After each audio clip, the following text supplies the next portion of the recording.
کسی گاؤں میں ایک پہلوان رہتا تھا۔ اپنے علاقے کا بہت مشہور اور جانا مانا پہلوان تھا۔ اس کی ایک بیٹی تھی، بہت لاڈو پیار سے اسے پالا پوسا تھا۔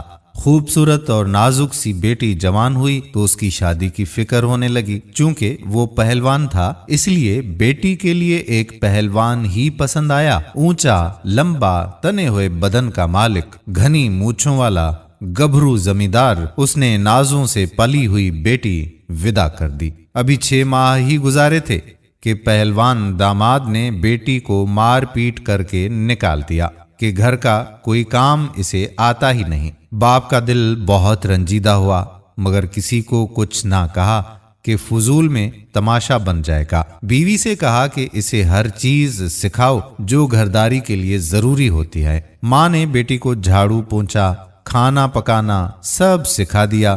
چند ماہ بعد صلح صفائی ہوئی۔ داماد کو بلایا اور معافی مانگی کہ شرمندہ ہیں، لاڈ پیار میں گھرداری نہ سکھائی۔ 6 ماہ گزرے، بیٹی پھر مار کھا کر میکے واپس آ گئی کہ کوئی سینہ پرونا اسے آتا ہی نہیں۔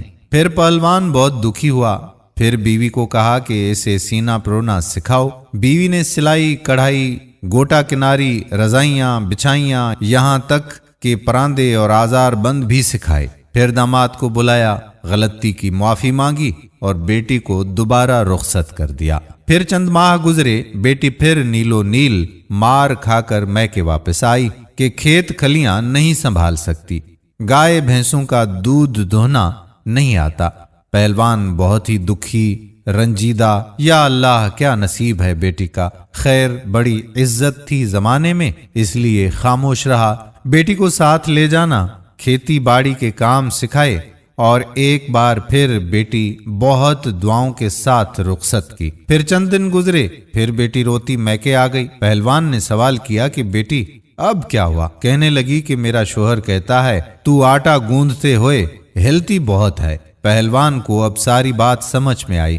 اس کے داماد کو عادت پڑ چکی تھی مارنے کی اور لت لگ گئی تھی بیوی پہ روب جمانے کی۔ کہنے لگا کہ بیٹی میں نے تجھے سب سکھایا مگر یہ نہیں سکھایا کہ تو بیٹی کس کی ہے۔ بیٹی حیران ہوئی مگر کچھ نہ سمجھی۔ چند دن بعد داماد پہلوان کو احساس ہوا کہ بہت عرصہ گزر گیا، نہ سسر معافی مانگنے آیا نہ بیٹی واپس بھیجی۔ خیر خبر لینے سسرال کے گھر گیا۔ سسر نے دروازے پر روک لیا اور کہا انہی پیروں پہ واپس چلا جا، آج کی تاریخ یاد رکھ لے، پورے 2 سال کے بعد آنا اور آ کر بیوی لے جانا۔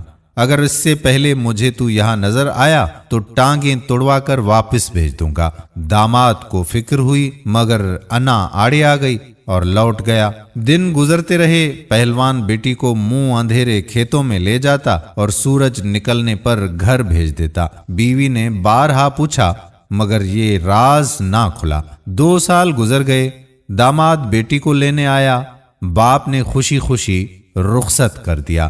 چند دن گزرے کہ پہلوان داماد نے عادت سے مجبور چیخنا چلانا شروع کر دیا اور مارنے کے لیے بیوی کی طرف ہاتھ بڑھایا۔ بیوی نے کسی منجھے ہوئے پہلوان کی طرح شوہر کو بازو سے اٹھا کر زمین پر پٹخ دیا اور کہا تو جانتا ہے نا میں بیٹی کس کی ہوں۔ وہ سمجھ گیا کہ اب کی بار 2 سال میں باپ نے بیٹی کو کیا سکھا کر بھیجا ہے، اور اس کے بعد پہلوان کو دوبارہ بیوی سے اونچی آواز میں بات کرتے نہیں دیکھا گیا اور بیٹی کبھی دوبارہ مار کھا کر میکے نہیں آئی۔ باپ نے بیٹی کو کیا سکھایا آپ بھی جان گئے ہوں گے۔ ہر چیز ماں کے سکھانے کی نہیں ہوتی، کچھ باتیں، کچھ اعتماد باپ بھی بیٹیوں میں لاتا ہے۔ اسی لیے میں یہ سمجھتا ہوں کہ جو دور جا رہا ہے اس میں بیٹیوں کو اپنی حفاظت کرنا ضرور سکھانا چاہیے۔ کیا کہتے ہیں آپ؟ کمنٹ سیکشن میں مجھے ضرور بتائیے گا۔ ویڈیو پسند آئی ہو تو اپنے دوستوں احباب کے ساتھ بھی شیئر کیجیے گا۔ آنے والی ویڈیو تک اپنے میزبان قادر بخش کلہوڑو کو اجازت دیجیے۔ اللہ حافظ۔